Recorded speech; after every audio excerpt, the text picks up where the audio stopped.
Okay, ഇങ്ങനെ മതി. തുടങ്ങാൻ പോവാണ് മാഡം.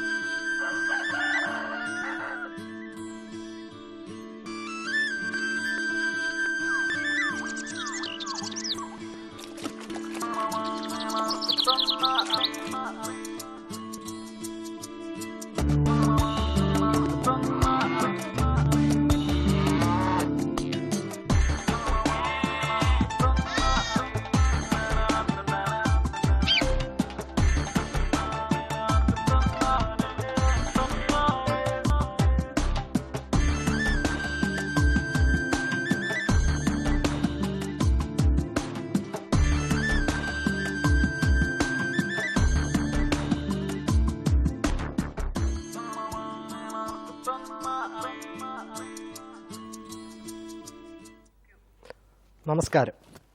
കൃഷി ദർശൻ തത്സമയ ഫോണിൻ പരിപാടിയിലേക്ക് എല്ലാ മാന്യ പ്രേക്ഷകർക്കും സ്വാഗതം. കാലികൾക്ക് നൽകാൻ കഴിയുന്ന ഏറ്റവും നല്ല നാച്ചുറൽ ഫുഡാണ് പച്ചപ്പുല്ല്. കാലി വളർത്തുന്നതിനോടൊപ്പം തന്നെ പച്ചപ്പുല്ല് കൃഷി ചെയ്താൽ പല ഗുണങ്ങളുമുണ്ട്. എന്തൊക്കെയാണ് ആ ഗുണങ്ങൾ? ശാസ്ത്രീയമായി എങ്ങനെയൊക്കെ നമുക്ക് പച്ചപ്പുല്ല് കൃഷി ചെയ്യാം? ഇതാണ് ഇന്നത്തെ കൃഷി ദർശൻ പരിപാടിയിൽ നമ്മൾ ചർച്ച ചെയ്യാൻ പോകുന്നത്. തീറ്റപ്പുൽ കൃഷി എന്ന ഇന്നത്തെ വിഷയം ചർച്ച ചെയ്യാനായി നമ്മോടൊപ്പം എത്തിയിരിക്കുന്ന അതിഥി തിരുവനന്തപുരം ജില്ലാ കാലി വളർത്തൽ കേന്ദ്രം കൃഷി assistant director Shrimati S Geetha മാഡമാണ്. മാഡത്തെ നമുക്ക് ഈ പരിപാടിയിലേക്ക് സ്വാഗതം ചെയ്യാം. നമസ്തേ. തീറ്റപ്പുൽ കൃഷി എന്ന ഇന്നത്തെ വിഷയവുമായി ബന്ധപ്പെട്ട ചോദ്യങ്ങൾ നമ്മുടെ പ്രേക്ഷകർക്ക് സ്ക്രീനിൽ തെളിയുന്ന നമ്പറിൽ വിളിച്ച് ഇന്നത്തെ അതിഥിയോട് ചോദിക്കാവുന്നതാണ്. പരിപാടി ആരംഭിക്കുകയാണ്. മാഡം, നമുക്ക് തീറ്റപ്പുല്ല് നമ്മൾ പല തരം കേട്ടിട്ടുണ്ട്. എന്താണ് തീറ്റപ്പുല്ല് കൃഷി ചെയ്യേണ്ടതിൻ്റെ ആവശ്യകത? തീറ്റപ്പുല്ല് നമ്മുടെ പശുക്കൾക്ക് ധാരാളമായിട്ട് പണ്ട് കാലത്ത് ലഭ്യമായിരുന്നു. അന്ന് നമ്മുടെ പറമ്പിൽ പശുവിനെ കെട്ടി അതിൻ്റെ ചുറ്റുമുള്ള പുല്ല് അവർ ആവശ്യം പോലെ കഴിച്ച് ഉള്ളൊരു കാലം, ഒരു 10-30 വർഷങ്ങൾക്ക് മുമ്പ് നമുക്ക് ഗ്രാമങ്ങളിൽ സാധാരണയാണ്. നമ്മുടെ നാടൻ പശുക്കളുണ്ടാവും, പിന്നെ ബ്ലോക്ക് പശു എന്ന് നമ്മൾ വിളിക്കുന്ന ഇന്നത്തെ ഹൈബ്രിഡ് ജേഴ്സി, സിന്ധി പോലെയുള്ള പശുക്കളുണ്ടാവും.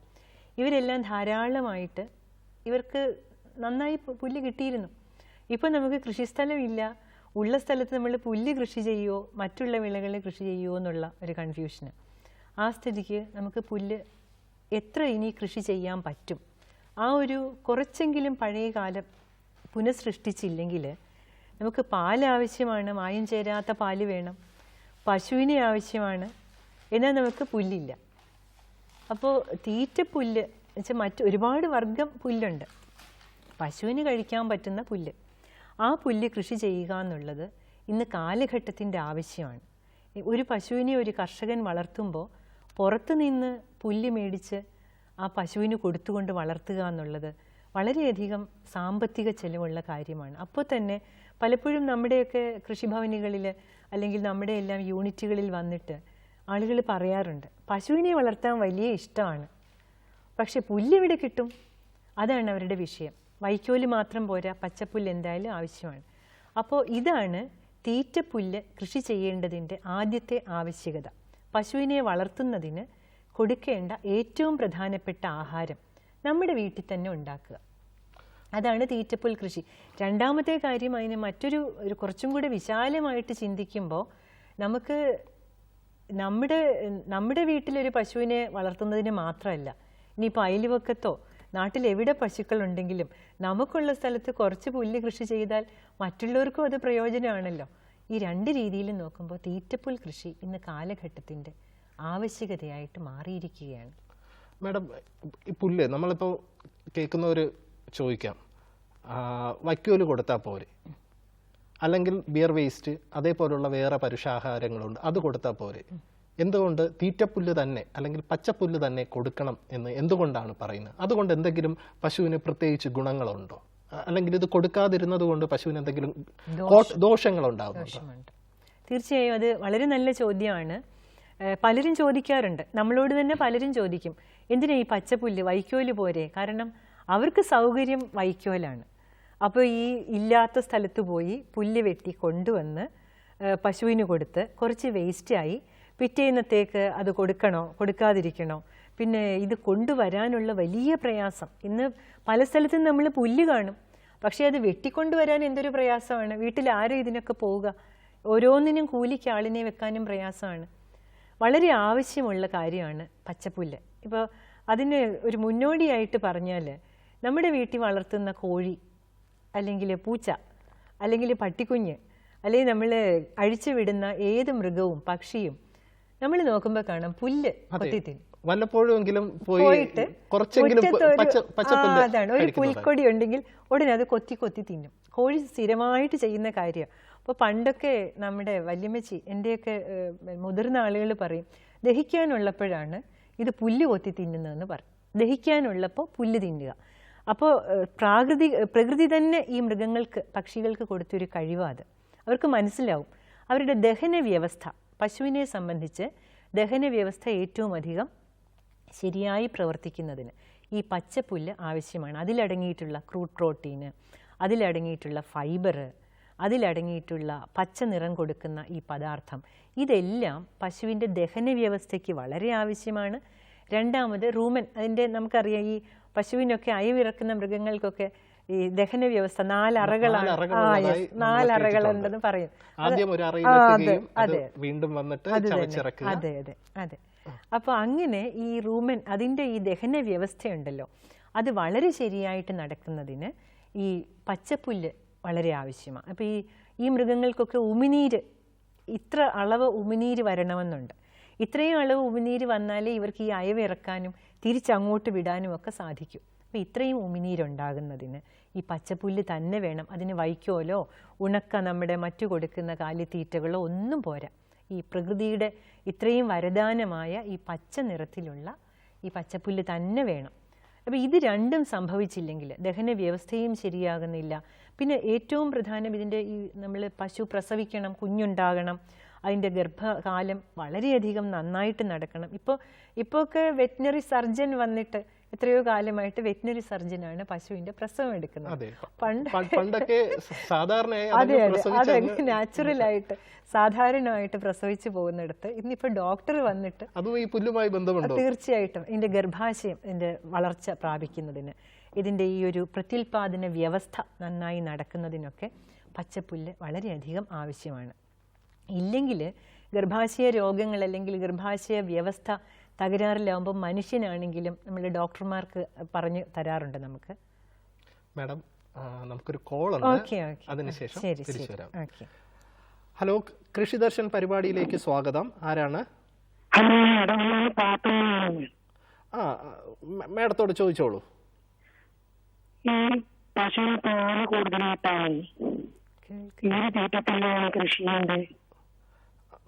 ഹലോ, ഒന്നുകൂടെ പറയാവോ? കേൾക്കുന്നില്ല.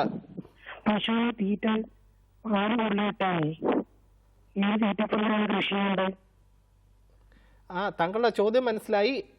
നമ്മള് ഈ ചർച്ചയിൽ അതിന്റെ ഉത്തരം പറയുന്നതായിരിക്കും.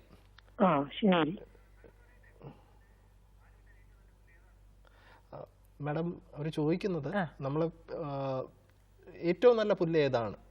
പാല് ഏറ്റവും കൂടുതൽ കിട്ടണമെങ്കിൽ ഏറ്റവും നല്ല പുല്ല്.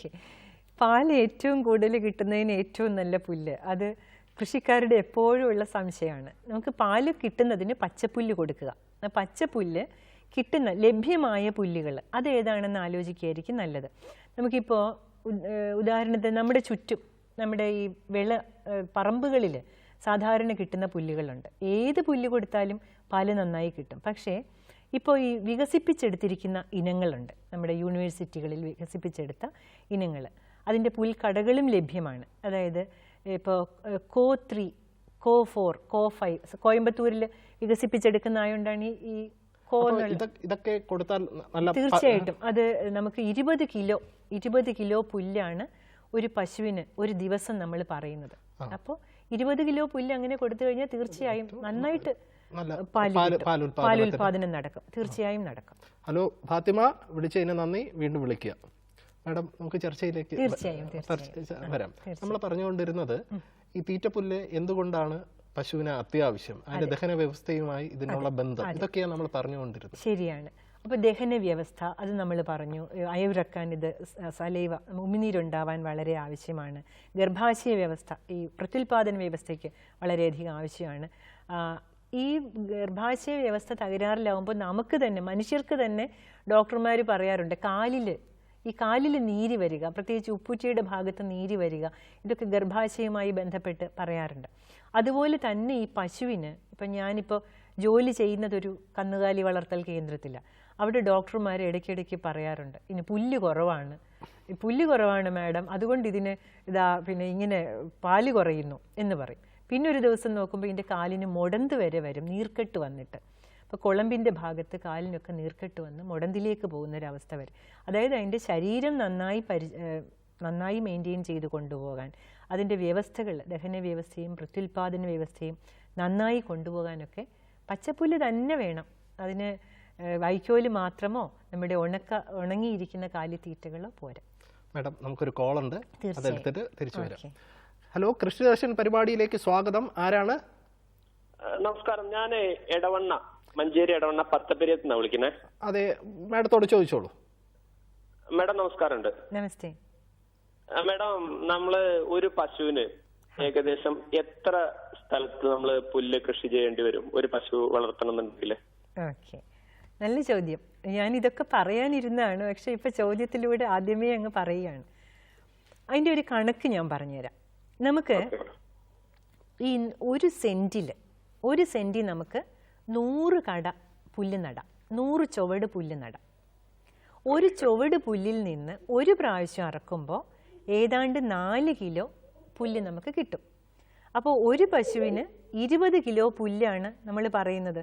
അപ്പോൾ ഒരു കടയിൽ നിന്ന് 4 കിലോ എന്ന് പറയുമ്പോൾ എത്ര കട വേണം? 5 കട പുല്ല്. അപ്പോൾ 5 × 4 20 കിലോ പുല്ല് കിട്ടും. അപ്പോൾ ഒരു ദിവസം അരിയാൻ 5 ചുവട് പുല്ല്. അങ്ങനെ ഈ അരിഞ്ഞ പുല്ല് വളർന്നു വരാൻ ഏതാണ്ട് 60 ദിവസം, 75 ദിവസം, ചിലപ്പോൾ 100 ദിവസം വരെ നമ്മുടെ ഒരു സ്ഥിതി അനുസരിച്ച് എടുക്കും. അങ്ങനെ വരുമ്പോൾ 5 സെൻറ്റിനകത്ത് നമ്മൾ പുല്ല് വളർത്തിയാൽ 500 ചുവട് പുല്ലുണ്ടാവും. അപ്പോൾ ഓരോ ദിവസവും അറുത്തറുത്ത് വരുമ്പോൾ അവസാനിക്കുമ്പോഴത്തേക്ക് ഈ 5 സെൻറ്റിലെ 500 കടയിലെ അവസാനത്തെ ദിവസം ഈ 20 കിലോ എടുക്കുമ്പോഴത്തേക്കും, അതായത് 5 ചുവട് എടുക്കുമ്പോഴത്തേക്കും ആദ്യത്തേത് വളർന്ന് നമുക്ക് പുല്ലായിട്ടുണ്ടാവും. അതുകൊണ്ട് 5 സെൻറ്റ് ഉണ്ടെങ്കിൽ തീർച്ചയായിട്ടും 5 സെൻറ്റ് മതി. 5 സെൻറ്റ് എന്ന് പറഞ്ഞാൽ നിങ്ങളിപ്പോൾ ഈ സ്ക്വയർ പ്ലോട്ട് 5 സെൻറ്റ് ഒന്നും വേണ്ട. പകരം നമുക്ക് ചട്ടിയിൽ നടാം, നമ്മൾ ടെറസിൻ്റെ മുകളിൽ നടാം, നമുക്ക് വേസ്റ്റായി കിടക്കുന്ന സ്ഥലത്ത് നടാം, വെറുതെ നമ്മൾ വൃത്തികേടുകളെല്ലാം കൂടെ കൂട്ടിയിട്ടിരിക്കുന്ന സ്ഥലത്ത് നടാം. അങ്ങനെ എല്ലാം കൂടെ ഒരു 5 സെൻറ്റ് വന്നാൽ മതി. അതായത് 500 കട പുല്ല്, 500 ചുവട് പുല്ല് അത് നട്ട് കഴിഞ്ഞാൽ തീർച്ചയായിട്ടും ഒരു പശുവിനുള്ള ധാരാളമായിട്ട് പുല്ല് കിട്ടും. ഹലോ കൃഷ്ണദാസ്. ഹലോ, വിളിച്ചതിന് നന്ദി. വീണ്ടും വിളിക്കുക. മാഡം, നമുക്ക് ചർച്ചയിലേക്ക് വരാം. നമ്മുടെ കേരളത്തിന്റെ ഭൂപ്രകൃതി മലനാട്, ഇടനാട്, തീരപ്രദേശം. അപ്പൊ കുട്ടനാടിന് പറ്റിയതല്ല. കുട്ടനാടിൽ നമുക്ക് ചിലയിനം നടാം, എന്നാൽ അത് നമുക്ക് ഇടുക്കിയിലും വയനാടും ഒന്നും പറ്റത്തില്ല. അപ്പൊ നമ്മുടെ കേരളത്തിന്റെ കാലാവസ്ഥയ്ക്കും ഭൂപ്രകൃതിക്കും അനുസരിച്ച് ഏതൊക്കെ ഇനം പുല്ലാണ് നമുക്ക് കൃഷി ചെയ്യാൻ പറ്റുന്നത്? അത് നമുക്ക് ധാരാളം തരത്തിലുള്ള ഈ കേരളത്തിൻ്റെ ഒരു പ്രത്യേകത തന്നെ ഇപ്പോൾ ഇദ്ദേഹം പറഞ്ഞതുപോലെ, ഡോക്ടർ ചിഞ്ചു പറഞ്ഞതുപോലെ, നമ്മുടെ കേരളത്തിൽ ഇത്രയും വൈവിധ്യമാർന്ന മണ്ണ്, കാലാവസ്ഥ, ഇത്രയും വൈവിധ്യമാർന്ന ഭൂപ്രകൃതി ഉള്ള സ്ഥലങ്ങൾ വളരെ കുറവാണ്. ഇപ്പോൾ വടക്കോട്ടൊക്കെ നമ്മൾ ട്രെയിനിൽ പോകുമ്പോൾ കാണാം സമതലം ഇങ്ങനെ കിടക്കും, ഇല്ലേ? നമ്മൾ കർണാടക, തമിഴ്നാട്, അങ്ങോട്ട് ഗുജറാത്ത്, ഇങ്ങനെ ഏക്കർ കണക്കിന് ഇങ്ങനെ ഭൂമി കിടക്കുക. അവിടെ നിലക്കടല അല്ലെങ്കിൽ കരിമ്പ്, ഇങ്ങനെ ഉരുളക്കിഴങ്ങ്, ഇങ്ങനെ ഓരോന്ന് കൃഷി ചെയ്തിരിക്കുന്നത് കാണാം. പിന്നെ ഡിസംബർ മാസം ഇങ്ങോട്ട് വന്നാൽ കൊടും തണുപ്പ്, ഏപ്രിൽ അല്ലെങ്കിൽ മെയ് ആയാൽ ഭയങ്കര ചൂട്, അല്ലെങ്കിൽ ഭയങ്കരമായ ഹ്യൂമിഡിറ്റി, ഈർപ്പം, അന്തരീക്ഷത്തിൽ തങ്ങി നിൽക്കുന്ന ഈർപ്പം, ഇങ്ങനെ ഭയങ്കരമായ അങ്ങേയറ്റം അല്ലെങ്കിൽ ഇങ്ങേയറ്റത്തെ കാലാവസ്ഥ. പക്ഷേ നമ്മൾ ഈ ദൈവത്തിന്റെ നാടെന്ന് പറയുന്ന കേരളത്തിൽ സാധാരണയായിട്ട് ഏതാണ്ട് ഒരുപോലെയുള്ള ഒരു ചൂടും തണുപ്പും കാലാവസ്ഥയൊക്കെ ഇങ്ങനെ പോയിക്കൊണ്ടിരിക്കുകയാണ്. അപ്പോൾ 30 ഡിഗ്രി എന്ന് പറഞ്ഞാൽ നമ്മുടെ സാധാരണ ഇപ്പോഴത്തെ ഒരു റൂം ടെമ്പറേച്ചർ ഉണ്ടല്ലോ, നമ്മളിപ്പോൾ അനുഭവിക്കുന്ന കേരളത്തിൽ സാധാരണ ചൂട്, അത് പുല്ലിന് ഏറ്റവും പറ്റിയ ഒരു കാലാവസ്ഥയാണ്. എല്ലാത്തരം പുല്ലും ഒരുവിധം എല്ലാത്തരം. പിന്നെ അതിനകത്ത് മണ്ണിൻ്റെ വ്യത്യാസം വരും. മണ്ണിൻ്റെ വ്യത്യാസം എന്ന് പറഞ്ഞാൽ ഉദാഹരണത്തിന് വരൾച്ച വളരെ ഉണങ്ങിയ മണ്ണ്, ഉണങ്ങിയ ഒരു ചൂട് ഉണ്ടാവും ആ മണ്ണിന്. ഈ പാലക്കാട് പോലുള്ള അതെ അതെ, ഒട്ടും തന്നെ മഴ പെയ്യാത്ത സമയം ഉണ്ടാവും നമുക്ക്. ഏതാണ്ട് ഇപ്പോ ആ ഒരു സമയമാണ് ഇപ്പൊ. അതെ, കേരളത്തില് വരൾച്ച ഒരല്പം കൂടുതലാണ്. ഇപ്പൊ വയനാട്ടിലെയൊക്കെ കാലാവസ്ഥ വളരെ ഊട്ടി പോലായിരുന്നു പറഞ്ഞു, ഇപ്പൊ അതെല്ലാം മാറി. പാലക്കാടാണ് ചൂട് കാറ്റ് വരും. അപ്പൊ ഏതാണ്ട് നമ്മളും കുറച്ചൊരു കഷ്ടമുള്ള സ്ഥിതിയിലേക്ക് പോയിക്കൊണ്ടിരിക്കുകയാണ്. അപ്പൊ ഈ വരൾച്ചയുള്ള ഒരു സ്ഥലത്ത് നമുക്ക് വരൾച്ചയ്ക്ക് റെസിസ്റ്റന്റ് ആയിട്ടുള്ള ഉണ്ട്. ഇപ്പം ഈ സിഗ്നൽ ഗ്രാസ് അല്ലെങ്കിൽ ഗ്രേസിംഗ് ഗിനി എന്നൊക്കെ പറയുന്ന നമ്മുടെ പുല്ലുകളുണ്ട്. ഇതെല്ലാം ഈ പറയുന്നതൊന്നും നമുക്കിങ്ങനെ നാട്ടും പ്രദേശത്ത് വെറുതെ കിട്ടില്ല. ഇത് നമുക്ക് ഒന്നുകിൽ ഇപ്പോൾ KLD ബോർഡിൻ്റെ അല്ലെങ്കിൽ പശുവിനെ വളർത്തൽ കേന്ദ്രമുണ്ടല്ലോ, ഇപ്പം ഞാനിപ്പോൾ വർക്ക് ചെയ്യുന്ന കന്നുകാലി വളർത്തൽ കേന്ദ്രത്തിലാണ്, അവിടെയെല്ലാം ഫാമിൽ ഇതിൻ്റെ എല്ലാം കടകൾ കിട്ടാൻ സാധ്യതയുണ്ട്. അപ്പോൾ വരൾച്ചയുള്ള സ്ഥലത്ത് ഞാൻ ഈ പറഞ്ഞ ഈ ഗ്രേസിംഗ് ഗിനി അല്ലെങ്കിൽ പിന്നെ എന്താ സിഗ്നൽ ഗ്രാസ്, ഇതെല്ലാമാണ് ഏറ്റവും നല്ലത്. മാഡം, നമുക്കൊരു കോൾ ഉണ്ട്, അതിനുശേഷം തിരിച്ചു വരാം. ഹലോ, കൃഷി ദർശൻ പരിപാടിയിലേക്ക് സ്വാഗതം. ആരാണ്? ഹലോ സാർ, ഞാൻ അശ്വന്താണ്, കോഴിക്കോട് കുറ്റ്യാടി എന്ന് പറയുന്ന സ്ഥലത്ത് നിന്ന് വിളിക്കുകയാണ്. അതെ, മാഡത്തോട് ചോദിച്ചോളൂ. മാഡം, ഞാൻ ഹലോ കേൾക്കാം, ചോദിച്ചോളൂ. ഹലോ മാഡം, ഞാനിപ്പോ കൃഷിയിലേക്ക് ഇറങ്ങാൻ പോവാണ്. ഇപ്പം പഠിച്ച് എഞ്ചിനീയറിംഗ് കഴിഞ്ഞിരിക്കുകയാണ്. ഓ, വളരെ നല്ലത്. അപ്പോ ഈ പശുവിന് ഒരു ദിവസം എത്ര പുല്ല് കൊടുക്കേണ്ടി വരും? തീറ്റപ്പുല്ല് കൃഷിയാണെങ്കിൽ, തീറ്റപ്പുല്ലാണെങ്കിൽ CO3 ഇല്ലേ? CO3 പുല്ല് കൊടുക്കുകയാണെങ്കിൽ ഒരു ദിവസം എത്ര അളവ് കൊടുക്കേണ്ടി വരും? ഞാനിപ്പോ പറഞ്ഞിരുന്നു, എന്നാലും ഒന്നും കൂടെ പറയാം. നമ്മൾ 20 കിലോ ആണ് നമ്മുടെ ഒരു സാധാരണ റെക്കമെൻഡേഷൻ. 20 കിലോ പച്ചപ്പുല്ല്. 20 കിലോ പച്ചപ്പുല്ല്. അത് 20 കിലോ. അതിപ്പോ CO3 ആണെങ്കിലും CO4ഉം CO5ഉം ഉണ്ട് കേട്ടോ. CO3 CO5 ഉണ്ട്. CO4 ഉണ്ട്, CO5. CO3 മാഡം പറഞ്ഞത് ഞാൻ കേട്ടിട്ടുണ്ടായിരുന്നു. CO3 പുല്ല് ഒരു സെന്റില് 100 ചുവട് വരെ വെക്കാമെന്ന് പറഞ്ഞില്ലേ? അതെ അതെ അതെ. അത് ഞാന് ഒരു 50 ചുവട് ഒരു സെന്റിൽ ഞാൻ വെച്ചിട്ടുണ്ട്. അറിവിൽ എനിക്ക് കിട്ടിയതാണ്. ഒരു സെന്റില് ഞാൻ 50 ചുവട് വരെ ഞാൻ വെച്ചിട്ടുണ്ട് ഇതുവരെ. അത് ശരി, ഓക്കെ. 100 ചുവട് വരെ വെക്കാം കേട്ടോ. ഓക്കെ. ഈ പുല്ല് CO3 പുല്ല് ഉണക്കായി കഴിഞ്ഞിട്ടുണ്ടെങ്കിൽ അതും പശുവിന് കൊടുക്കാൻ പറ്റുന്നതാണ്? തീർച്ചയായും നമുക്ക് കൊടുക്കാം. അതെ, ഈ ഉണക്കുമ്പോ നമ്മൾ സൂക്ഷിക്കേണ്ടത് ഈർപ്പം ഒരു 20% കൂടരുത്. അതായത് കൂടുതൽ ഈർപ്പം വരുമ്പോൾ വൈക്കോലാണെങ്കിലും പുല്ലാണെങ്കിലും കുറച്ചും കൂടെ ഈർപ്പം കൂടുന്തോറും പൂപ്പൽ വരാനുള്ള സാധ്യതയുണ്ടാവും. യെസ്. അപ്പം നമ്മൾ എന്ത് വേണം, അതിന് പേടിക്കാനൊന്നുമില്ല. ഇടയ്ക്കിടയ്ക്ക് എടുത്ത് ഒന്ന് ഉണക്കി വീണ്ടും നമുക്ക് സൂക്ഷിക്കാം, അത്രയേ ഉള്ളൂ. ദഹന പ്രക്രിയയിൽ എന്തെങ്കിലും മാറ്റം വരുമോ? ദഹന പ്രക്രിയക്ക് പച്ചപ്പുല്ലാണ് ഏറ്റവും ആവശ്യം പച്ചപ്പുല്ലാണ്. തീറ്റപ്പുല്ല് കൃഷി ചെയ്യുമ്പോൾ തീറ്റപ്പുല്ലായിട്ട് അതിലെന്തെങ്കിലും വളങ്ങളോ എന്തെങ്കിലും ഉപയോഗിക്കണോ? ഞാൻ ഈ ചർച്ചയിൽ ഡോക്ടർ ചിഞ്ചു നമ്മൾ പറയാനുള്ളതൊക്കെ ഇവര് നേരത്തെ ചോദിച്ചു അത് നല്ലതാ. കർഷകരുടെ ആ ഒരു ആവേശം നമുക്കത് മനസ്സിലാവും. വളരെ നല്ലതാണ്. ചർച്ചയിൽ പറയാനുള്ളതൊക്കെ നേരത്തെ ചോദിക്കുകയാണ്. പറഞ്ഞു മാഡം, അതുകൊണ്ടല്ല എനിക്ക് ഒരു പിടിയില്ലാത്ത ഏരിയയാണ്. തീർച്ചയായിട്ടും ആദ്യമായിട്ട് ഇറങ്ങാൻ പോവാണ്. തീർച്ചയായിട്ടും നല്ലതാണ്. കൃഷിയായിട്ട് ബന്ധപ്പെട്ട പ്രോഗ്രാംസ് എല്ലാം ഞാൻ സ്ഥിരമായിട്ട് കാണാറുണ്ട്. എല്ലാ വീഡിയോ ഒക്കെ ശ്രമിച്ച് ഞാൻ കാണാറുണ്ട് കഴിവിന്റെ പരമാവധി. എനിക്ക് അറിയില്ല, അറിയാത്തത് കൊണ്ട് ചോദിച്ചാണ്. അശ്വന്ത്, താങ്കളുടെ ഈ ഒരു ജിജ്ഞാസ നമുക്ക് മനസ്സിലാവുന്നുണ്ട്. ഈ പരിപാടിക്ക് അവസാനം മാഡത്തിൻ്റെ ഫോൺ നമ്പർ തരും. അപ്പം വിശദമായിട്ട് മാഡത്തോട് ഈ പ്രോഗ്രാമിന് ശേഷം സംസാരിക്കുക. കാരണം നമുക്ക് ഈ ഒരുപാട് വേറെ ആൾക്കാർ നമ്മളെ വിളിച്ചുകൊണ്ടിരിക്കുകയാണ്. സോറി. ശരി, എന്തായാലും വിളിച്ചതിന് നന്ദി. വീണ്ടും വിളിക്കുക മാഡം. ആൾക്കാരെല്ലാം വളരെ ആവേശപൂർവ്വം ഇരിക്കുകയാണ്. നമ്മൾ പറഞ്ഞ് നിർത്തിയത് ഈ വരൾച്ചയുള്ള സ്ഥലത്തിന് പറ്റിയ തീറ്റപ്പുല്ലിന് വരൾച്ചയുള്ളിടത്താണ് നമ്മൾ ഈ സിഗ്നൽ ഗ്രാസ് അല്ലെങ്കിൽ ഗ്രേസിംഗ് ഗിനി. ഈ ഗിനി ഒരുപാട് ഗിനിപ്പുല്ല് നമ്മൾ സാധാരണ പറയാറുണ്ട്. ഗിനിപ്പുല്ല്, കുതിരപ്പുല്ല്, അങ്ങനെ പ്രാദേശികമായിട്ട് നമ്മൾ പറയും. ഈ ഗിനിപ്പുല്ല് ശാസ്ത്രീയമായിട്ട് പറയുമ്പോൾ അതിന്റെ മുമ്പും പിമ്പും ഒക്കെ ഓരോ പേരൊക്കെ വരും. കാരണം അതിന് ചെറിയ ചെറിയ വ്യത്യാസങ്ങളുണ്ട്. ഗിനിപ്പുല്ലിൽ തന്നെ നമ്മൾ ഈ ഗ്രേസിംഗ് ഗിനി എന്ന് പറയുന്നതും സിഗ്നൽ ഗ്രാസ് എന്ന് പറയുന്നതും, ഇത് രണ്ടും ആണ് നമുക്കുള്ളതെങ്കിൽ ഏത് വരൾച്ചയുള്ള കാലാവസ്ഥയിലും അത് വളരും എന്നാണ് വിദഗ്ധ മതം. ഇപ്പോൾ യൂണിവേഴ്സിറ്റിയിലുള്ള നമ്മുടെ റിട്ടയർഡ് വെറ്റിനറി പ്രൊഫസർമാരൊക്കെ വന്നിട്ട് കഴിഞ്ഞ ദിവസം ഒരു ദേശീയ സെമിനാർ ഉണ്ടായിരുന്നു. അതിൽ പങ്കെടുത്തപ്പോൾ അദ്ദേഹം പറഞ്ഞ വിവരങ്ങളാണിത്. അത് വളരെ ഇൻഫർമേറ്റീവ് ആയിരുന്നു. അപ്പോൾ അദ്ദേഹം പറഞ്ഞു, വരൾച്ചയുള്ള സ്ഥലത്ത് ഞങ്ങൾക്കൊക്കെ ആവശ്യമായിരുന്നു ഇത്, ഏത് വെറൈറ്റിയാണ് വരൾച്ചയുള്ള സ്ഥലത്ത് പറ്റുക എന്നൊക്കെ അറിയാൻ വേണ്ടി. അപ്പൊ ഈ കുട്ടനാട് പോലുള്ള വെള്ളക്കെട്ട് അതൊരു പ്രശ്നം തന്നെയാണ്. ഇപ്പൊ കുട്ടനാട് ഏരിയ, ഇപ്പൊ ഞങ്ങളുടെയൊക്കെ നാട് ആ ഭാഗത്താണ്. കുട്ടനാട് ഏരിയയിൽ നമ്മൾ നാടൻ പുല്ല് ധാരാളമായിട്ട് ഈ വെള്ളക്കെട്ടുള്ളിടത്തോ അല്ലെങ്കിൽ ഇച്ചിരി ചതുപ്പ് നിലങ്ങളിലോ അവിടെയൊക്കെ അങ്ങ് വളർന്നോളും. നമ്മൾ വെറുതെ കുറച്ച് വെള്ളം അങ്ങോട്ട് ഒഴിച്ചിട്ട് കഴിഞ്ഞാൽ അവിടെ മറ്റൊന്നും വളരില്ല, പുല്ല് വളരും. അതെ, വരിനെല്ല് പോലുള്ളത് പലതും ഒരുപാട് തരത്തിലുള്ള പുല്ല് വളരും. അപ്പോൾ എന്നാലും വെള്ളക്കെട്ട് കഴിയുന്നതും നമ്മൾ കൃഷി ചെയ്യുമ്പോൾ, നാടൻ പുല്ല് തനിയെ വളരുന്നതല്ല, നമ്മൾ കൃഷി ചെയ്യുമ്പോൾ വെള്ളക്കെട്ടുള്ള സ്ഥലം അങ്ങോട്ട് ഒഴിവാക്കുന്നതാണ് എപ്പോഴും അഭികാമ്യം. അപ്പോൾ വെള്ളക്കെട്ടുള്ള സ്ഥലങ്ങളിൽ സാധാരണമായിട്ട് നമ്മൾ ഒഴിവാക്കുക. പിന്നെ ഇപ്പോൾ കുളക്കരയിലാണെങ്കിൽ കുളം സാധാരണ ഉണ്ടാവും.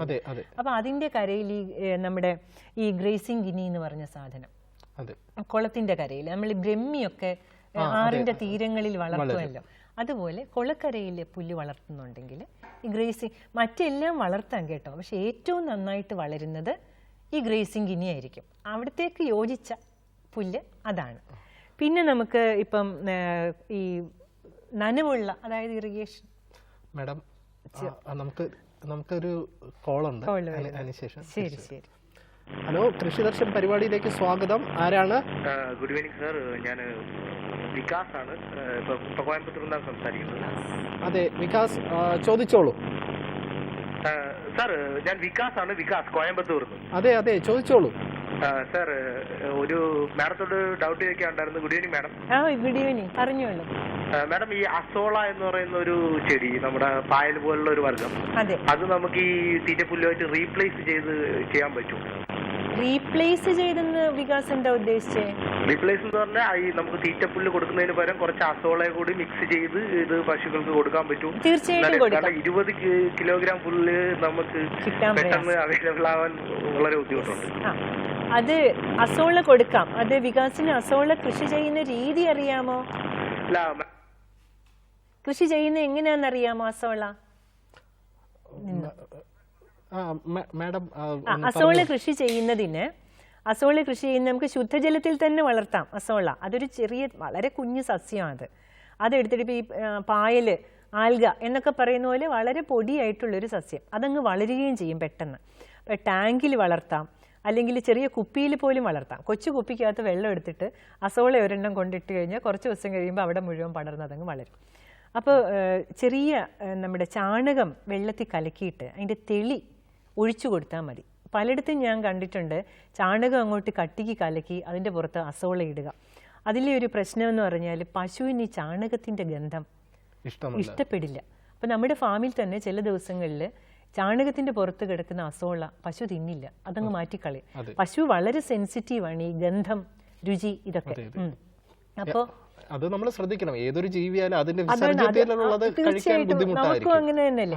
അപ്പൊ ചാണകത്തിന് പകരം ചാണകത്തിന്റെ തെളി വളരെ നേർപ്പിച്ച് നമുക്ക് ജലത്തിൽ ഒഴിച്ചു കൊടുക്കാം. ശുദ്ധജലത്തിൽ അസോള വളരും. കുപ്പിയിലിടാം, ടാങ്കിൽ വളർത്താം. ഈ കുഴി എടുത്തിട്ട് അതിനകത്ത് പോളിത്തീൻ കവർ ഇട്ടിട്ട്, ഷീറ്റ് ഇട്ടിട്ട് അതിനകത്ത് വെള്ളം ഒഴിച്ചിട്ട് അസോള വളർത്താം. 2 കിലോ അസോള വരെ നമുക്ക് ഒരു ദിവസം കൊടുക്കാം. 2 കിലോ അസോള വരെ കൊടുക്കാം. അപ്പോഴും പച്ചപ്പുല്ല് നമുക്ക് അധികം റീപ്ലേസ് ചെയ്യാൻ പറ്റുന്നില്ല. ഹലോ, വിളിച്ചതിന് നന്ദി. വീണ്ടും വിളിക്കുക. മാഡം, ചർച്ചയിലേക്ക് വരാം. തീർച്ചയായും. നമ്മൾ തീറ്റപ്പുല്ല് ഇനങ്ങളെ കുറിച്ച് പറഞ്ഞു. ഇനി നമുക്ക് അതിന്റെ ഒരു കൃഷി രീതി, അതിൽ നമ്മൾ ഇനിയും പറയാനുള്ളത്, ഇനങ്ങൾ പറയുമ്പോൾ ഈ നനഞ്ഞ സ്ഥലത്ത് ഇറിഗേഷൻ, നമ്മൾ ജലസേചനം കൊടുക്കുന്ന സ്ഥലത്ത് നമുക്ക് ഈ ബഫലോ ഗ്രാസ്, പാരാഗ്രാസ് എന്നൊക്കെ പറയുമല്ലോ, അത് നമുക്ക് അങ്ങനെയുള്ള സ്ഥലത്ത് അതാണ് ഏറ്റവും യോജിച്ചത്. പിന്നെ ഇപ്പോൾ നല്ല വെയിൽ പ്രകാശമുള്ള സ്ഥലത്താണ് ഇപ്പോഴത്തെ ഈ ഒരു ട്രെൻഡ്. ഇപ്പോൾ ഏറ്റവും അധികം ഫാമുകളിൽ നമുക്ക് കൊടുത്തു വരുന്നത്, കൃഷി ചെയ്തു വരുന്നത് ഹൈബ്രിഡ് നാപ്പിയർ എന്ന് പറയുന്ന സങ്കര നാപ്പിയർ ഇനം. അതാണ് കൃഷി ചെയ്യുന്നത്. അത് CO2 മുതൽ CO3, CO4, CO5, പിന്നെ ഒരു CG1 ഉണ്ട്, BN5 ഉണ്ട്. ഇതെല്ലാം ലേറ്റസ്റ്റ്, പ്രോട്ടീൻ ഏറ്റവും കൂടുതലുള്ളതാണ്. ഇത് നമുക്ക് ഏറ്റവും പ്രകാശമുള്ള സ്ഥലത്ത് വളർത്താം. ഇങ്ങനെ പലതരം പുല്ല്. മാഡം ഒരു കോൾ ഉണ്ട്. ഓക്കെ, തീർച്ചയായും. ഹലോ, കൃഷി ദർശൻ പരിപാടിയിലേക്ക് സ്വാഗതം. ആരാണ്? മാഡം, ഞാൻ തൃശ്ശൂർ ജില്ലയിലെ പഴയന്നൂരിൽ നിന്ന് റോയി എന്നാണ് വിളിക്കുന്നത്. റോയി, ഓക്കെ, പറയൂ റോയി. ചോദിച്ചോളൂ. മാഡം, ഞാൻ ഈ CO5 എന്ന് പറഞ്ഞാൽ നമുക്ക് ആ പുല്ല് കിട്ടാൻ എവിടുന്നാണ് കിട്ടാൻ വഴിയുള്ളത്? അതിപ്പോ ശരിക്കും പറഞ്ഞു ഈ പരിസരത്ത് ഞാൻ വർക്ക് ചെയ്യുന്ന സ്ഥാപനത്തിലാണ് ഉള്ളത്. അപ്പൊ അവിടുന്ന് തട്ടിക്കൊണ്ട് പോകാനാണ് പ്ലാൻ അല്ലേ? CO5 അവിടെ ഉണ്ട്. അപ്പൊ പിന്നെ റോയി അല്ലേ? റോയി ഇപ്പോ തിരുവനന്തപുരം വരെ വന്നാൽ ഒരു 10 ചുവട് തന്നുവിടാം. തീർച്ചയായിട്ടും വന്നോളൂ. ശരിക്കും പറഞ്ഞാല് തുമ്പർമൊഴി ഫാം ഉണ്ട്. തുമ്പർമൊഴി ഫാമിൽ നിന്നാണ് നമ്മളത് കൊണ്ടുവന്നത്. അപ്പൊ തുമ്പർമൊഴിയിൽ പോയാലും കിട്ടും. പിന്നെ ചിലപ്പോൾ ഇവിടുന്ന് തന്നെ CO5 കൊണ്ടുപോയവര് കുറച്ചു കാലമേ ഉള്ളൂ നമ്മളത് കൊണ്ടുവന്നിട്ട്. ഏറ്റവും അധികം ഈ CO വെറൈറ്റീസിൽ തന്നെ ഏറ്റവും അധികം വിളവുണ്ടാകുന്ന ഒരു ചോട്ടിൽ നിന്ന് ഞങ്ങൾക്ക് 10 കിലോ കിട്ടി. ഒരു ചോട്ടിൽ നിന്ന് 10 കിലോ പുല്ല് കിട്ടിയ സാധനമാണ് ഈ CO5. അത്രയ്ക്കും ഉൽപാദനക്ഷമത. ഗുണം ഏറ്റവും ഇപ്പൊ ഇതിന്റെ ഗുണം പറയും നമ്മളിപ്പോ ക്രൂഡ് ഫൈബർ അല്ലെങ്കിൽ പ്രോട്ടീന്, ദഹന, ഈ പാലറ്റബിലിറ്റി എന്ന് പറയുന്നത് ദഹിക്കപ്പെടാനുള്ള അതിന്റെ കഴിവ്, ഇതെല്ലാം ഏറ്റവും കൂടുതലാണ്. പിന്നെ ഇതിന്റെ ഈ ലീഫ് സ്റ്റെം റേഷ്യോ ഉണ്ടല്ലോ, അതായത് കൂടുതൽ വലിയ ഇലയായിരിക്കും ഇതിന്, നീളമുള്ള ഇല. ചുവട്ടില് തണ്ട് വളരെ കുറവായിരിക്കും. രുചി കൂടും, അതിന്റെ ഒരു സ്വീകാര്യത കൂടും. അങ്ങനെ CO5 ആണ് ഏറ്റവും വലിയ കാര്യം. അങ്ങനെ CO5 ഏറ്റവും നല്ല. അപ്പോൾ ഒരു 10 ചുവട് നമുക്ക് തിരുവനന്തപുരത്ത് കൊടപ്പനക്കുന്ന് കന്നുകാലി വളർത്തൽ കേന്ദ്രത്തിലേക്ക് വന്നാൽ തീർച്ചയായിട്ടും നമുക്ക് അവിടുന്ന് റോയ് വന്ന് പറഞ്ഞാൽ മതി, ഒരു 10 ചുവട് തന്നുവിടാം. റോയ്, വിളിച്ചതിന് നന്ദി. മാഡം, നമുക്ക് ഇതിന്റെ കൃഷി രീതിയിലേക്ക് വരാം. അപ്പം ഇതിനകത്തിലൊരു കാര്യം കൂടെ നമ്മൾ മുമ്പേ പറഞ്ഞതിലുണ്ട്. ഈ പല കൃഷിക്കാർക്കും പുല്ല് വളർത്തുമ്പോൾ സംശയം, തണലുള്ള സ്ഥലത്ത് പുല്ല് വളരുമോ എന്ന്. അപ്പം നമ്മൾ ഈ ഗിനിപ്പുല്ലെന്ന് പറഞ്ഞ് സാധാരണ കാണുന്ന പുല്ല് തണലുള്ള സ്ഥലത്ത് വളരും. ഇത്രയാണ് ഈ മണ്ണിന്റെ ഒരു രീതി വെച്ചിട്ട് നമുക്ക് വളർത്താവുന്ന പുല്ല്. പക്ഷേ നമുക്ക് അങ്ങനെ തന്നെ കൊണ്ടുവെക്കാൻ പറ്റത്തില്ല. ഒരു മുന്നൊരുക്കം വേണം, മണ്ണൊരുക്കണം. അതെങ്ങനെയൊക്കെയാണ് നമുക്ക് പുൽകൃഷിക്ക് ചെയ്യാനുള്ളത്? അടിവളം എന്തൊക്കെയാണ്? ശരിയാണ്, തീർച്ചയായിട്ടും പറയാം.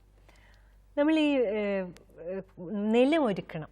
ആദ്യം ഇതിന്റെ നിലം ഒരുക്കണം. നമ്മൾ ഏത് കൃഷിക്കും നിലം ഒരുക്കണമല്ലോ, അതുപോലെ ഇതിനും നിലം ഒരുക്കണം. പുല്ലിനെ സംബന്ധിച്ച് നമ്മൾ നിലം ഒരുക്കുമ്പോൾ ശ്രദ്ധിക്കാനുള്ളത്, വേര് എത്ര താഴോട്ട് പോകുന്നു അത്രയും മണ്ണ് ഇളകണം.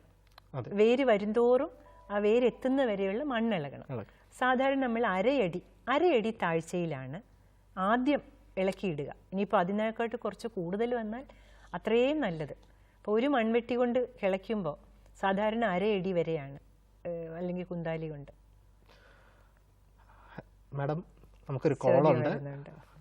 ഹലോ, കൃഷിദർശൻ പരിപാടിയിലേക്ക് സ്വാഗതം. ആരാണ്? സാർ, ഞാൻ ഈ ഇടുക്കി ജില്ലയിലെ രാജാക്കാട് എന്ന് പറയുന്ന സ്ഥലത്തു നിന്നാണ്. അതെ, പേരെന്താ? ബിജു എന്നാണ് എന്റെ പേര്. മാഡത്തോട് ചോദിച്ചോളൂ. മാഡം, ഇപ്പം ശകലം മുമ്പ് ഞങ്ങൾ ബിയർ വേസ്റ്റ് എന്ന് പറഞ്ഞിരുന്നേ, ബിയർ വേസ്റ്റ്, അതിനെ കുറിച്ചൊന്ന് വിശദീകരിക്കാം. അതെങ്ങനെ, എന്താണ് അത് കിട്ടുന്നത്, എവിടുന്നാണ് എന്നൊന്ന് വിശദീകരിക്കാവോ? പേരെങ്ങനെയായിരുന്നു പുള്ളിയുടെ? ബിജു.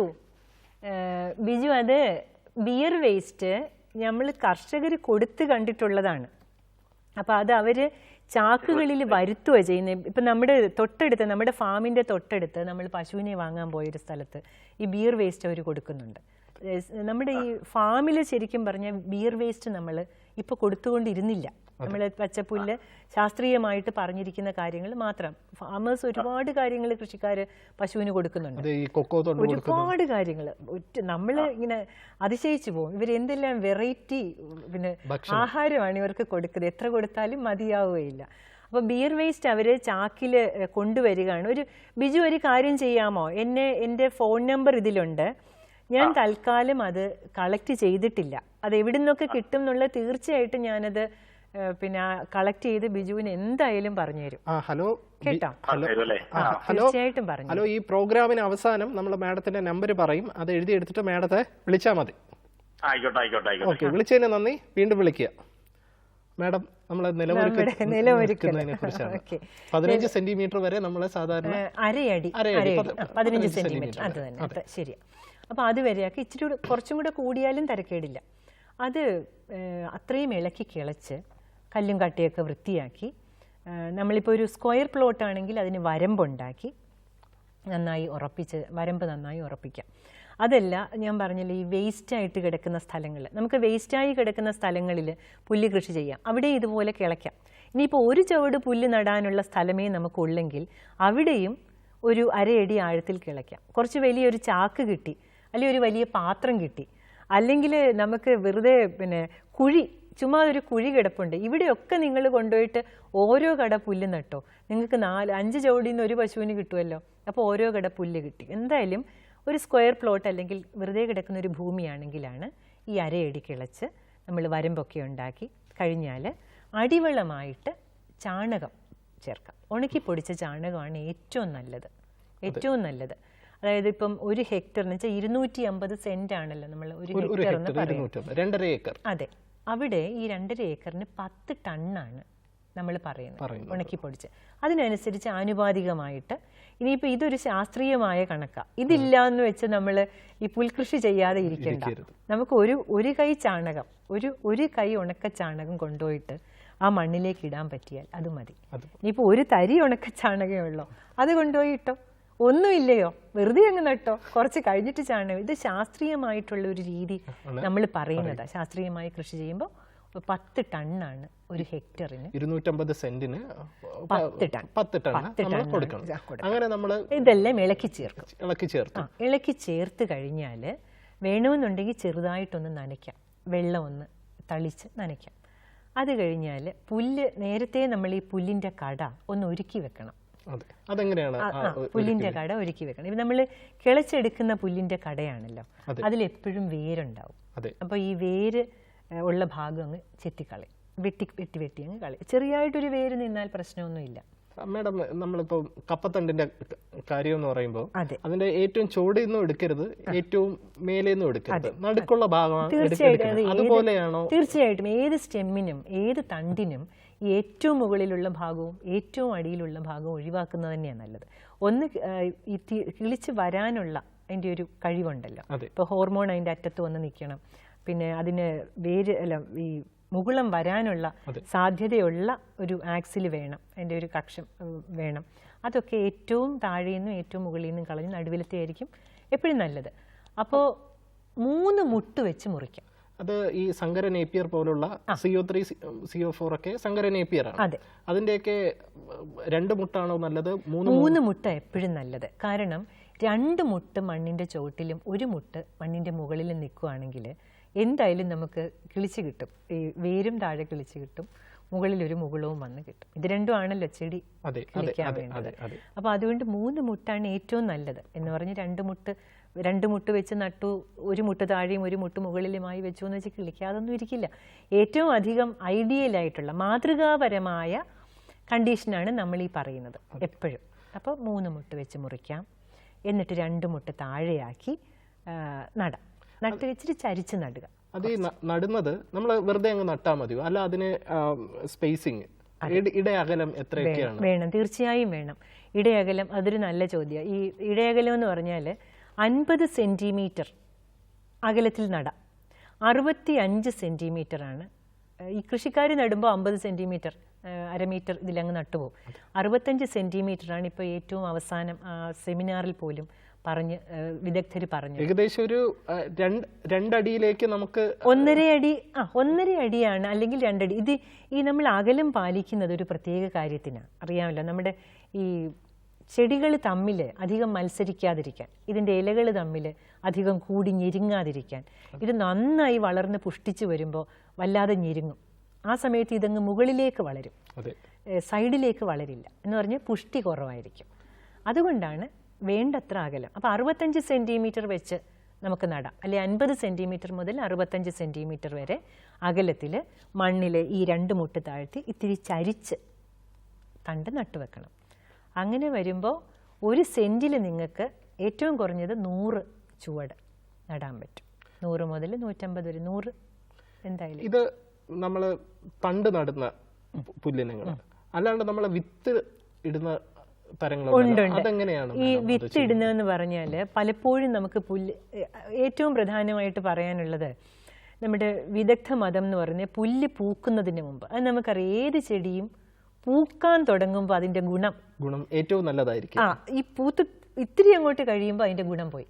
ഇപ്പം ഈ കർക്കിടകത്തിൽ നമ്മൾ മരുന്ന് കഞ്ഞിയൊക്കെ ഉണ്ടാക്കാൻ ഈ പൂവാങ്കുറുന്നില അല്ലെങ്കിൽ നമ്മുടെ ചെറുള ഇങ്ങനെയൊക്കെയുള്ള സസ്യങ്ങൾ എടുക്കും. പ്രത്യേകിച്ച് ചെറുള, പിന്നെ അതിനെന്താ പല നാട്ടിൽ പല പേരാ പറയുന്നത്. ചെറുള്ളിയൊക്കെ പൂത്ത് തുടങ്ങും മുമ്പ് എടുക്കും ഈ കർക്കിടകത്തിൽ മരുന്നിന്. അപ്പോൾ പൂത്താൽ അതിൻ്റെ ഗുണം കുറഞ്ഞു, കഴിക്കുമ്പോൾ അതിൻ്റെ ഗുണം കുറഞ്ഞു. കാരണം പൂക്കുമ്പോൾ അതിൻ്റെ പ്രത്യുൽപാദനത്തിന് വേണ്ടി അത് പൂക്കുവാണ്. അപ്പോൾ അതുവരെയുള്ള അത് സംഭരിച്ചു വെച്ചിരുന്ന സകല പോഷകങ്ങളും ഈ പൂവിലേക്ക് അങ്ങ് പോകും. അതുകൊണ്ട് പൂത്ത് കഴിഞ്ഞാലല്ലേ നമുക്ക് വിത്ത് ഉണ്ടാകുന്നുള്ളൂ. അതുകൊണ്ട് തന്നെയാണ് പലപ്പോഴും പുല്ലിനങ്ങൾക്ക് നമ്മൾ ഈ തണ്ട് ഉപയോഗിക്കുന്നത്. മൂത്ത് കഴിയുമ്പോൾ നമുക്കറിയാം ഈ തണ്ടെടുക്കാം, പക്ഷേ പൂക്കുന്നതിന് മുമ്പ് അത് മുറിച്ചെടുക്കും, ഹാർവെസ്റ്റ് ചെയ്തെടുക്കും. അത് പക്ഷേ എങ്കിലും ഈ പുല്ലിൻ്റെ വിത്ത് ഉപയോഗിക്കാം. ഇപ്പോൾ 1 ഹെക്ടറിന് 40 കിലോ, ഹെക്ടറിന് 40 കിലോ എന്ന് പറയുമ്പോൾ അതിന് ആനുപാതികമായിട്ട് നമ്മൾ സെന്റിന് 40 കിലോ എന്ന് പറയുമ്പോൾ കുറച്ചധികം ഉണ്ടാവും. പുല്ലിൻ്റെ വിത്തിന് വലിയൊരു ഭാരമൊന്നുമില്ല. എങ്കിലും വളരെ കുറച്ച് സ്ഥലങ്ങളിലാണ് ഇപ്പോൾ ഈ റിസർച്ച് സെന്ററോ അല്ലെങ്കിൽ ഇപ്പോൾ KLD ബോർഡിൽ ചിലപ്പോൾ നമുക്ക് അന്വേഷിക്കാം, ഇങ്ങനെ വളരെ കുറച്ച് സ്ഥാപനങ്ങളിലെ ഈ വിത്ത് കിട്ടുന്നുള്ളൂ. വിത്ത് കിട്ടാൻ പ്രയാസം തന്നെ. അങ്ങനെയാണ്. അപ്പോൾ ഈ നമ്മൾ നട്ടു 3 മുട്ട് വെച്ച് ഉള്ളത് നട്ടു, അത് നമ്മൾ കിളിച്ചു വരുന്നുണ്ട്. അപ്പോൾ അതിന് എപ്പോഴൊക്കെയാണ് നമ്മൾ നന കൊടുക്കണം? തീർച്ചയായും നനയ്ക്കണം. ഏത് ചെടിയും നടുമ്പോൾ ഇത് കുറേയൊക്കെ നമ്മുടെ സാധാരണ രീതികൾ തന്നെയാണ് പുല്ലിനും ബാധകമായിട്ടുള്ള. പുല്ലിൻ്റെ കട നട്ടാലും നമ്മൾ പുല്ലെന്ന് പറയുമ്പോൾ വളരെ നിസ്സാരമാണെന്ന് തോന്നും, പക്ഷെ ഇന്ന് ഏറ്റവും അധികം ആവശ്യമുള്ള നമ്മൾ ആദ്യം പറഞ്ഞു, ഏത് ചെടിയും നടുമ്പോൾ നട്ടുടൻ നമ്മളൊന്ന് നനയ്ക്കും. അതുപോലെ പുല്ലിൻ്റെ കട നടുമ്പോഴും ഉടനെ ഒന്ന് നനയ്ക്കുക. അതിൻ്റെ പിറ്റേന്ന് വേണമെന്നില്ല, 3-ാം ദിവസം ഒന്നും കൂടെ നനയ്ക്കും. അത് കഴിഞ്ഞാൽ ആഴ്ചയിൽ 2 ദിവസം തീർച്ചയായും ഒരിത്തിരി ജലം അതിൻ്റെ ചോട്ടിൽ പോകണം. അത് നമുക്ക് ഈ തവാരണകളിൽ പുല്ല് നടുന്നൊരു രീതിയുണ്ട്. നമ്മൾ ഒരു 25 സെൻറ്റിമീറ്റർ പൊക്കമുള്ള തവാരണ എടുത്ത് അതിൻ്റെ പുറത്ത് പുല്ല് നടുമ്പോൾ അപ്പോൾ നമുക്ക് അതിൻ്റെ ഇടയിലുള്ള സ്ഥലത്തു കൂടെ ഈ വെള്ളം ഇങ്ങനെ ഒഴുക്കി വിടാം. അതല്ല ഓരോ ചുവട്ടിലായിട്ട് നടുന്ന രീതിയാണ്. ഈ തവാരണ ഉണ്ടാക്കാതെയാണെങ്കിൽ ഓരോ പുല്ലിൻ്റെ ചുവട്ടിൽ കൊണ്ടുപോയിട്ട് നമുക്ക് വെള്ളം ഒഴിക്കാം. അത് നമ്മൾ സാധാരണ വെള്ളമാണോ അല്ലെങ്കിൽ ഇതിപ്പം ബയോഗ്യാസ് സ്ലറി ചിലയിടത്ത് കിട്ടും, ചിലപ്പോൾ ഈ എരുത്തിൽ തൊഴുത്ത് കഴുകിയ വെള്ളം കിട്ടും. അപ്പോൾ ഇതിന് ഏത് വെള്ളം വേണോ നമുക്ക് ഉപയോഗിക്കാം? ഏത് വെള്ളം ഒഴിച്ചാലും അതിന് ജലം ഉള്ള ഒരു അർത്ഥത്തിൽ അതിന് വെള്ളം കിട്ടും. പക്ഷെ പോഷക പ്രാധാന്യമുള്ള ജലം കിട്ടുന്നതിന് സ്ലറി, ബയോഗ്യാസ് സ്ലറിയോ അല്ലെങ്കിൽ ചാണകം കലക്കി ആ സ്ലറിയോ അതിൻ്റെ ചോട്ടിൽ ഒഴിച്ചാൽ ഏറ്റവും നല്ലത് അങ്ങനെയുള്ള ജലസേചനമാണ് ഏറ്റവും നല്ലത്. അപ്പം ഇങ്ങനെ നമ്മൾ വളർത്തുകയാണ്. അപ്പോൾ എത്ര ദിവസം കഴിയുമ്പോൾ നമുക്കിത് വിളവെടുക്കാൻ പറ്റും? ഞാൻ ഉദാഹരിക്കുന്നത് നമ്മുടെ ഈ CO3 പോലുള്ള സങ്കര ഇനം നാപ്പിയർ അതാണ്. അതെ, CO3, CO4, CO5 വരെ. പിന്നെ മുമ്പേ പറഞ്ഞ പിന്നെ COCG1, COBN5 അതൊന്നും ഇവിടെ വന്നിട്ടില്ല കേട്ടോ പലർത്തും. എങ്കിലും ഈ സങ്കര നാപ്പിയർ ഇനങ്ങളിൽ നമുക്ക് വിളവെടുക്കുന്നത് സാധാരണ നമ്മൾ ഇവിടെ കർഷകർ ചെയ്യുന്ന അല്ലെങ്കിൽ ഒരു പ്രാക്ടീസ്, സാധാരണയുള്ള പ്രാക്ടീസ് ഈ 60 ദിവസം, 65 ദിവസം, 45 ദിവസം ഇങ്ങനെ 2-3 രീതിയിൽ. പക്ഷേ ഇപ്പോൾ ഏറ്റവും ലേറ്റസ്റ്റായിട്ട് ഏറ്റവും അവസാനമായിട്ട് വന്ന് 53-ാം ദിവസം പുല്ല് നട്ട് 53-ാം ദിവസം നിങ്ങൾക്ക് അതിൻ്റെ ക്രൂഡ് ഫൈബർ ഏറ്റവും അധികം ഉണ്ടാവും, പ്രോട്ടീൻ ഏറ്റവും അധികം ഉണ്ടാവും. പുല്ല് എന്തിനാണോ നമ്മൾ പശുവിന് കൊടുക്കുന്നത് ആ മുഴുവൻ ഗുണങ്ങളും ഏറ്റവും അധികം ആ പുല്ലിലുണ്ടാവുക 53-ാം ദിവസമാണ്. അപ്പോൾ 53 എന്ന് പറയുമ്പോൾ കറക്റ്റ് നോക്കണ്ട, 50 മുതൽ 60 വരെ ദിവസങ്ങളിൽ നിങ്ങൾക്ക് തീർച്ചയായിട്ടും അത് ഹാർവെസ്റ്റ് ചെയ്യാം, വിളവെടുക്കാം. മാഡം അതെങ്ങനെ വിളവെടുത്തു? അത് ചെടിയെ സംബന്ധിച്ച് ഒരു ക്ഷീണമാണ്, അതിന്റെ ഒരു ശരീരത്തിന്റെ ഭാഗമാണ് നമ്മൾ മുറിച്ചെടുക്കുന്നത്. അപ്പൊ വീണ്ടും വളരണമെങ്കിൽ നമ്മൾ എന്തെങ്കിലും അതിന് തീർച്ചയായും ചെയ്യണം. എന്തൊക്കെയാണത്? അതിപ്പോ നമ്മളിപ്പോ മനുഷ്യര് ഒരു അസുഖം വന്ന് അല്ലെങ്കിൽ വല്ലാതെ ആലസ്യം വന്നെടുക്കുമ്പോൾ ഗ്ലൂക്കോസ് കഴിക്കുന്നെന്ന് പറഞ്ഞ പോലെയാണ്. അപ്പം പ്രസവം കഴിയുമ്പോൾ ഒരു സ്ത്രീ പ്രസവിക്കുമ്പോൾ അവരുടെ കയ്യിലുള്ളതെല്ലാം ആ കുഞ്ഞിന് കൊടുക്കുവാണ്, ഏതാണ്ട് കുറെ 3/4 ഭാഗവും. അപ്പൊ പ്രസവിച്ച സ്ത്രീക്ക് നമ്മൾ കൂടുതൽ പരിചരണം കൊടുക്കും. പ്രസവിച്ച എന്ന് പറയുന്ന പോലെ ഇതിനെ സംബന്ധിച്ച് ഒരു പ്രസവം പോലെ തന്നെയാണ്. ഇതിന്റെ കയ്യിലുള്ളതൊക്കെ നമ്മൾ ഇനി എടുത്തു കഴിഞ്ഞു. അപ്പൊ അതിന് നമുക്ക് ഓരോ പുല്ലിന്റെയും ചോട്ടിൽ ഒന്നുകിൽ നമുക്കിപ്പോൾ വലിയ കണക്കൊന്നുമില്ലാതെ ഒരു കൈ ചാണകം, ഉണക്ക ചാണകം നമുക്ക് ഇട്ട് കൊടുക്കാം. അല്ല സ്ലറി, ഇപ്പം ഈ മുമ്പേ പറഞ്ഞ സ്ലറി ഇറിഗേഷൻ, ഒരു ഓസ് വഴി ഒരു പാത്രത്തിനകത്ത് അല്ലെങ്കിൽ ഒരു ടാങ്കിനകത്ത് ചാണകം കലക്കിയ വെള്ളം ഓസ് വഴി ഈ തവാരണകളുടെ ഇടയിൽ കൂടെ അല്ലെങ്കിൽ പുല്ലിൻ്റെ ചോട്ടിലൂടെ, ഈ കുറ്റിയുണ്ടല്ലോ അതിൻ്റെ ചോട്ടിലൂടെ ഇങ്ങനെ ഒഴിച്ചു കൊടുക്കാം. അതല്ലെങ്കിൽ ചാണകം കൊണ്ടുപോയി ഇട്ട് കഴിഞ്ഞിട്ട് വെറുതെ വെള്ളം ഒഴിച്ചു കൊടുക്കാം. ഇങ്ങനെയെല്ലാം ചെയ്യാം. എന്തായാലും ഈ അറുത്തെടുത്ത് കഴിഞ്ഞാൽ ഉടൻ തന്നെ അതിൻ്റെ ചുവട്ടിൽ ചാണക വെള്ളമോ അല്ലെങ്കിൽ ചാണകവും വെള്ളവും പ്രത്യേകമായിട്ടോ തീർച്ചയായും കൊടുക്കണം. അത് സാധാരണ നമ്മളിപ്പോൾ ഈ 1 ഹെക്ടറിന് 10 ടൺ എന്ന് പറഞ്ഞ് അത്രയൊന്നും വേണ്ട. അത് കാരണം അതിൻ്റെ അടിവെള്ളം അവിടെയുണ്ട്. അപ്പോൾ അതിൻ്റെ ഒരു ചെറിയ ശതമാനം മതി ഒരു പുല്ലിനിടുന്ന. ഞാൻ ഈ പറഞ്ഞല്ലോ ഒരു കൈക്കണക്ക് മതി, അല്ലെങ്കിൽ ഒരു 1/2 കിലോ അല്ലെങ്കിൽ 1 കിലോ ചാണകം കൊണ്ടുപോയിട്ട് ഒരു ചെടിയുടെ ചോട്ടിലിടുക. ഏറ്റവും ആവശ്യം അത്. മാഡം, നമ്മുടെ കൃഷി ദർശൻ പരിപാടിയുടെ സമയം ഏകദേശം പൂർണ്ണമാവുകയാണ്. ഇന്നത്തെ പരിപാടി തീരുന്നതിന് മുന്നേ അതിഥിയുടെ വിലാസം: Shrimati S Geetha, assistant director of agriculture, district life stock farm, Kudappanakunnu, Thiruvananthapuram. Phone number 9496258698. Phone number ഒരിക്കൽ കൂടി 9496258698. കൃഷി ദർശൻ പരിപാടി പൂർണ്ണമാവുകയാണ്. ഈ പരിപാടിക്ക് ഇത്രയും സമയം ഇവിടെ വന്നിരുന്ന് നമ്മളോട് സംസാരിക്കുകയും നമ്മുടെ അതിഥികളുടെ നമ്മുടെ കോളേഴ്സിൻ്റെയൊക്കെ സംശയം നല്ല രീതിയിൽ തന്നെ തീർത്തു കൊടുത്ത ഗീത മാഡത്തിന് നന്ദി പറയുന്നു. നമസ്തേ. അതേപോലെ തന്നെ ഈ പരിപാടിയിൽ വിളിച്ച എല്ലാ പ്രേക്ഷകർക്കും നന്ദി പറയുന്നു. നമസ്കാരം.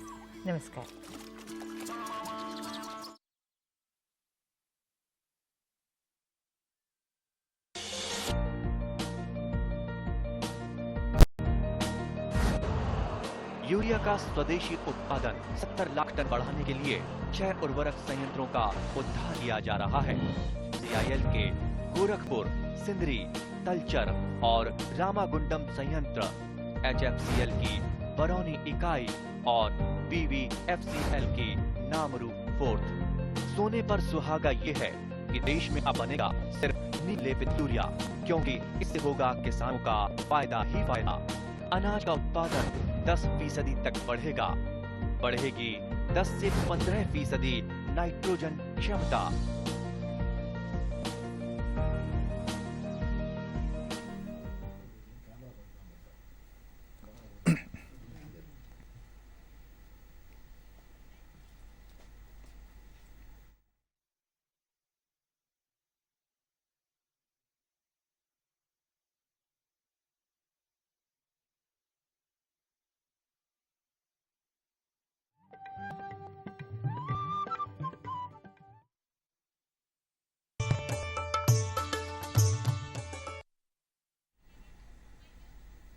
നമസ്കാരം. ദൂരദർശൻ കാർഷിക വാർത്തകളിലേക്ക് സ്വാഗതം. പ്രധാന വാർത്തകൾ. വൈഗ അന്താരാഷ്ട്ര ശില്പശാല കനകക്കുന്നിൽ ആരംഭിച്ചു. പപ്പായയിലെ മീലിമൂട്ടയെ നിയന്ത്രിക്കാം. കർഷകർക്ക് മണ്ണൂത്തിയിൽ നിന്നുള്ള വിളപരിപാലന നിർദ്ദേശങ്ങൾ. വിശദമായ വാർത്തകളിലേക്ക്. കാർഷിക സംസ്കരണ മൂല്യവർദ്ധിത ഉൽപ്പന്ന അന്താരാഷ്ട്ര ശില്പശാല തിരുവനന്തപുരം കനകക്കുന്ന് കൊട്ടാരത്തിൽ ആരംഭിച്ചു. കാർഷിക ഉൽപ്പന്നങ്ങൾക്ക് മൂല്യവർദ്ധനവ് നടത്തി അധികം വരുമാനം കർഷകർക്ക് ഉറപ്പാക്കാൻ 14 ജില്ലകളിലും അഗ്രോ പാർക്ക് സ്ഥാപിക്കുന്നതുമായി ബന്ധപ്പെട്ട ചർച്ചകളും ശില്പശാലയിൽ ഇന്നും നാളെയുമായി നടക്കും. കൂടാതെ വിവിധ രാജ്യങ്ങളിൽ നിന്നുള്ള കാർഷിക വിദഗ്ധരും സംസ്ഥാന ദേശീയ തലത്തിലുള്ള പ്രമുഖ കാർഷിക മേഖലാ സ്ഥാപനങ്ങളും പങ്കെടുക്കും. കേര ഉൽപ്പന്നങ്ങൾക്ക് മാത്രമായ പ്രദർശനവും 100-ൽ പരം ചക്ക ഉൽപ്പന്നങ്ങൾ അടങ്ങിയ സ്റ്റാളുകളും ശില്പശാലയിൽ സജ്ജീകരിച്ചിട്ടുണ്ട്. കർഷകർക്കും പൊതുജനങ്ങൾക്കും ഈ അവസരം പരമാവധി പ്രയോജനപ്പെടുത്താവുന്നതാണ്. സംസ്ഥാന കാർഷിക വികസന കർഷക ക്ഷേമ വകുപ്പ് വഴി നടപ്പാക്കി വരുന്ന ചെറുകിട നാമമാത്ര കർഷക ക്ഷേമ പെൻഷൻ പദ്ധതിയിൽ ഗുണഭോക്താക്കളായവർ ഉടൻ തന്നെ ആധാർ കാർഡ്, റേഷൻ കാർഡ്, തിരിച്ചറിയൽ കാർഡ്, വരുമാന സർട്ടിഫിക്കറ്റ് എന്നീ രേഖകളുടെ പകർപ്പുകൾ അടുത്തുള്ള കൃഷിഭവനിൽ സമർപ്പിക്കേണ്ടതാണ്. പപ്പായയെ ആക്രമിക്കുന്ന മീലിമുട്ടയെ നിയന്ത്രിക്കുന്നതിന് അസിരോഫെറസ് എന്ന പ്രാണിയെ ശാസ്ത്രീയമായി ഉപയോഗിക്കാവുന്നതാണ്. വെള്ളാനിക്കര ഹോർട്ടിക്കൾച്ചർ കോളേജിലെ BCCP വിഭാഗത്തിൽ ഇതിനെ വംശവർധന ചെയ്തു കൊടുക്കുന്നു.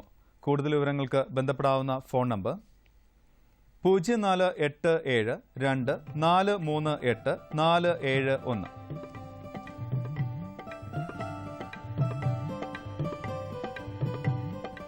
തിരുവനന്തപുരം കല്ലിയൂർ കൃഷിഭവനിൽ നല്ല ഇനം തെങ്ങിൻ തൈകൾ വിൽപ്പനയ്ക്ക് എത്തിയതായി കൃഷി ഓഫീസർ അറിയിച്ചു. ആവശ്യമുള്ളവർ ബന്ധപ്പെടേണ്ട phone number 0471240532.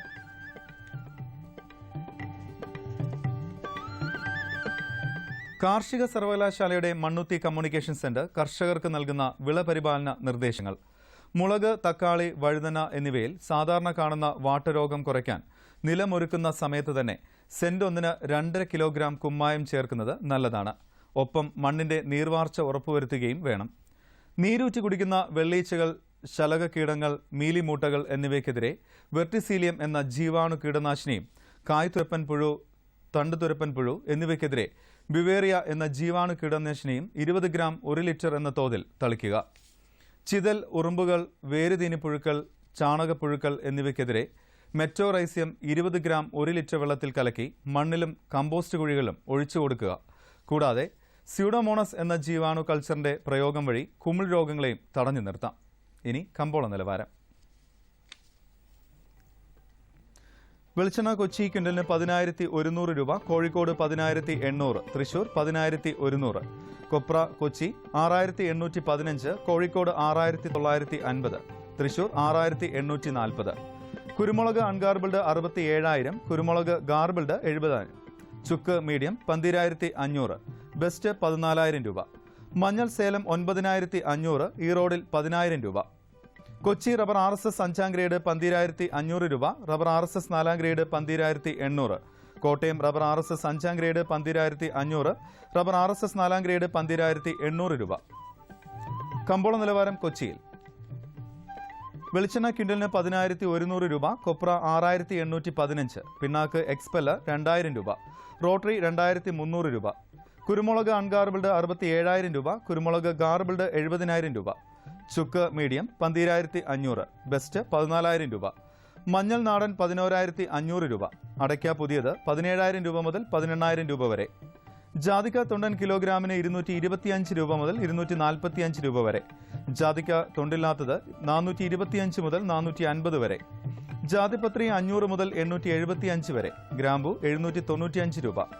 Rubber RSS 5 grade ക്വിന്റലിന് 12,500 രൂപ, റബ്ബർ RSS 4 ഗ്രേഡ് 12,800, ഒട്ടുപാൽ 8,600, ലാറ്റക്സ് 8,000 രൂപ. കമ്പോള അവലോകനം.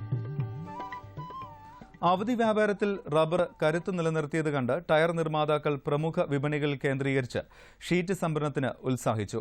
അതേസമയം ഉത്സവ ദിനങ്ങൾ അടുത്തതിനാൽ ചെറുകിട ഉൽപ്പാദകർ ഷീറ്റും ലാറ്റക്സും ഇറക്കിയത് വിലക്കയറ്റത്തിന് തടസ്സമായി. കേരളത്തിൽ നിന്നും കർണാടകത്തിൽ നിന്നും കുരുമുളക് സംഭരണത്തിന് സർക്കാർ ഏജൻസി നീക്കം തുടങ്ങിയത് ഉൽപ്പാദകരിൽ പ്രതീക്ഷ പകർന്നു. കർഷകരിൽ നിന്ന് ശേഖരിക്കുന്ന ചരക്ക് ഉത്തരേന്ത്യൻ ചെറുകിട വിപണികളിൽ നേരിട്ട് വിൽപ്പനയ്ക്ക് ഇറക്കാനാണ് പദ്ധതി. കൊച്ചിയിൽ 200 രൂപയുടെ നേട്ടവുമായി അൺഗാർബിൾഡ് 67,000 രൂപയിലെത്തി. സ്റ്റേറ്റ് ട്രേഡിംഗ് കോർപ്പറേഷനിൽ നടന്ന ഏലക്ക ലേലത്തിൽ കയറ്റുമതിക്കാർക്ക് ഒപ്പം ഉത്തരേന്ത്യക്കാരും ചരക്ക് സംഭരിച്ചു. മൊത്തം 41 ടൺ ഏലക്ക ലേലം കൊണ്ടു. മികച്ച ഇനങ്ങൾ കിലോഗ്രാമിന് 1,453 രൂപയിലും ശരാശരി ഇനങ്ങൾ 1,226 രൂപയിലുമാണ്. അടയ്ക്ക വിലയിൽ നേരിയ കുറവ് ഈ വാരം ദൃശ്യമായെങ്കിലും താഴ്ന്ന വിലയ്ക്കും ഉൽപ്പന്നം ശേഖരിക്കാൻ വ്യവസായികൾ തയ്യാറായില്ല. മഞ്ഞൾ വിലയിൽ മാറ്റമില്ല. ഔഷധ നിർമ്മാതാക്കളുടെ വരവ് ജാതിക്ക വില മെച്ചപ്പെടുത്തി. ഇനി കാലാവസ്ഥ. കണ്ണൂർ കൂടിയ താപനില 33.9 ഡിഗ്രി സെൽഷ്യസ്, കുറഞ്ഞ താപനില 23.4 ഡിഗ്രി സെൽഷ്യസ്. കോഴിക്കോട് 31.8, 22.4. കൊച്ചി 31.2, 20.6. ആലപ്പുഴ 29, 21.6.